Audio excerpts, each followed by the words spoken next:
మళ్ళీ ఎన్నికల్లో మేము ఓటు అడగకుండా మీరు ఓటేసే విధంగా పనిచేస్తామని ప్రమాణపూర్వకంగా తెలియజేస్తా ఉన్నా.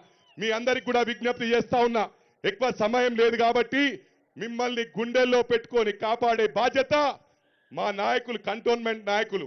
మీకే సమస్య వచ్చినా గౌరవ ముఖ్యమంత్రి గారు తీసుకుపోయే బాధ్యత నాదని చెప్పి మీ అందరికీ విజ్ఞప్తి చేస్తూ మిమ్మల్ని గుండెల్లో పెట్టుకొని కాపాడుతాం.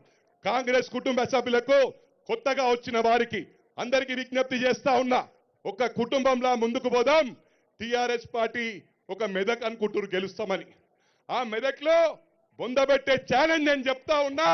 మెదక్లో బీసీ తమ్ముడు, బీసీ వర్గానికి చెందిన తమ్ముడు నీలం మధుని గెలిపించుకుంటాం.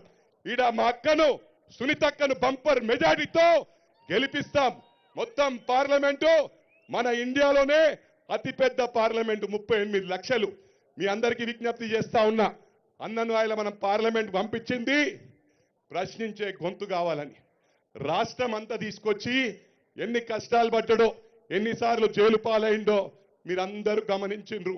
ఇవాళ మనకు కాంగ్రెస్ పార్టీ ప్రభుత్వం పాన్ చేసిందంటే ఆ ఘనత మా గౌరవ ముఖ్యమంత్రి గారికి దక్కుతుందని చెప్పి సందర్భంగా మనం చేస్తూ